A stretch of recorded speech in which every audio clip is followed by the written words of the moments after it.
Hello there. Welcome back for another week of my rambling. This week, the ramble isn't really an episode that falls into any of my usual series. In fact, it is once again a list of 8 things, this time about the world of racks. So this one is far more self-indulgent than usual, and maybe a little bit self-promotional. With that warning in place, let's just jump right into this list of details about a fantasy world I created for my books that didn't quite get explicitly mentioned or touched upon in any of them. At number 8 is the timeline. Namely, it exists. There is an official timeline that covers all 3 novellas, the short story collection, and the 2 cancelled stories. It also contains a few events I'd consider milestones in the setting's history. However, I decided not to release it because it wouldn't change anything. Knowing when, exactly, locomotives became widespread or the exact timeline of the death spiral of the Mayan Empire is irrelevant to the stories I wanted to tell within the setting. My vision for racks never involved anything so grand in scale, so I chose to just keep the timeline unpublished. In the long run, it wouldn't add anything to the stories. But I did offer a small concession in the form of the introduction to Pallid Roses.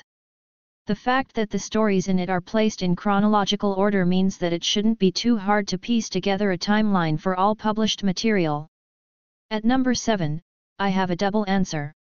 There are, as mentioned, 2 more stories that I never really wrote, though I do have a rough concept of both in my notes.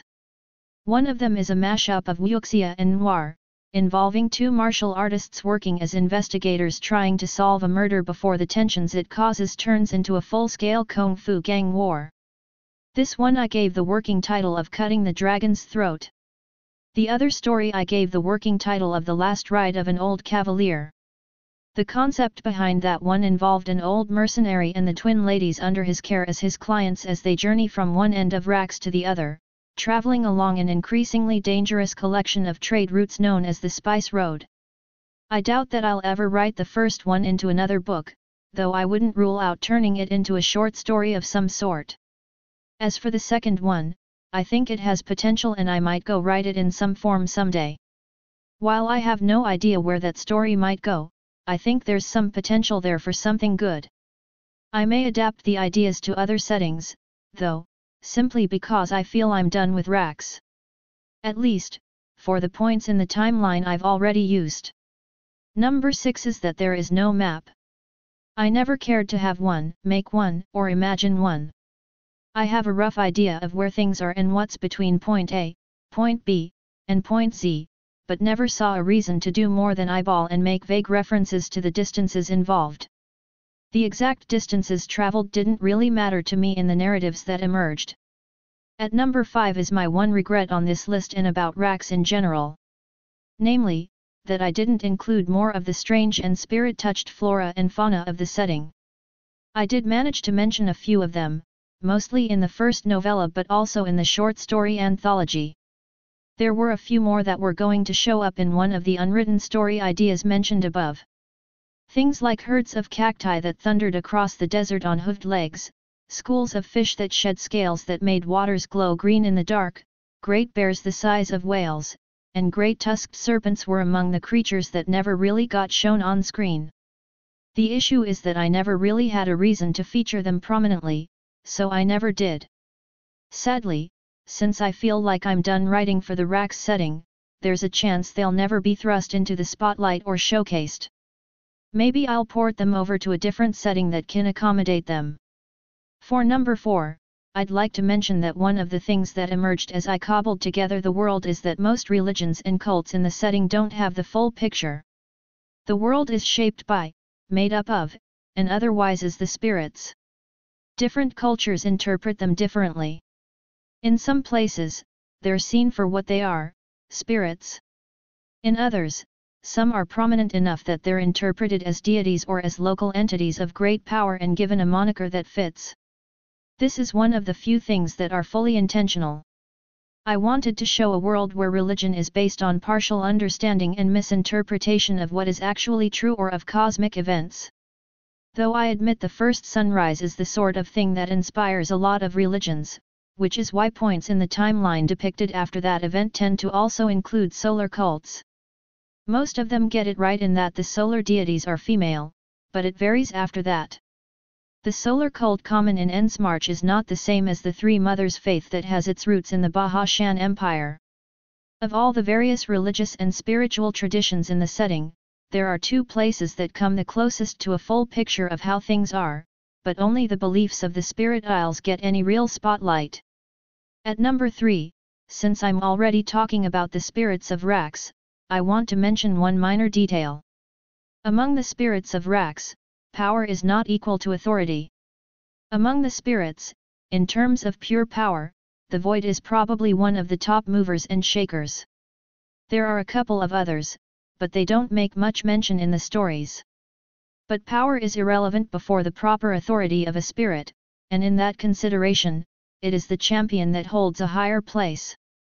The spirits consider the two to be separate matters, even if a spirit might command both power and authority.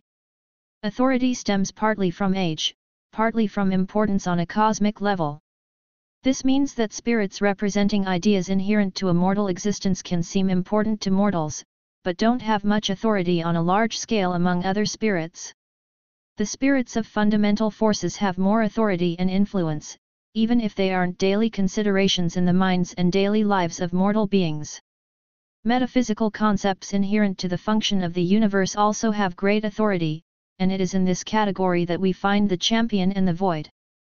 For number 2, I'd like to mention the world's stance, as it were, on science and magic. It's touched upon briefly in one of the short stories in Pallid Roses, but I'll say it here too. On Rax, ritual-based sorcery, the sciences as we understand them, and the curious in-between that is alchemy are all distinct fields of study, but there's nothing that prevents them from being used in conjunction with each other. They focus on different things and achieve different aims. Another distinction to make that's related is the petitioning of the spirits for favors and effects. These blur the lines because they can achieve anything possible through other means, but isn't something that can easily be done. Most individuals, from the sandsingers to the spirit dancers, aren't able to achieve large-scale effects on their own and don't tend to coordinate well enough in large numbers. This means that while animistic petitioning can have much greater impact and bend reality at times, science, ritual, and alchemy are just more practical. And for the very last little detail about Rax that didn't get explored in the books, I want to mention that the setting avoids medieval stasis. Just not in obvious ways, at first. Pallid Roses has a few stories that, I think, best show this. One of them is so far into the future that science and magic are being combined, but that's just the most dramatic element. I don't really dwell on the advancements between, say, Children of the Wolf and Ashwood, a time difference of 3 centuries, give or take. Most advancements are small-scale or not dramatic in nature, rather than the big leaps in flashy or very visible technologies. I imagine that if I ever write more stories in the setting, I'll focus on later points in the timeline, to highlight the changes, whether technological advancements or increased accessibility. The latter, I think, is crucial. How accessible new technology or magical developments are is just as important as how far along they've come. Take the bronze infusion process, which is rare and limited in Children of the Wolf and its general timeline, but is more accessible even if expensive during Ashwood. Little changes like that, I feel, are just as important as leaps and bounds in what's possible with technology. And that, my audience of birds, lizards, and humans, is a list of 8 things that about the world of Rax. If this causes you to be interested in that world, you can find links to buying them in the description below. You'll also find a link to my short story blog and Patreon page there. See you next week, ya mooks.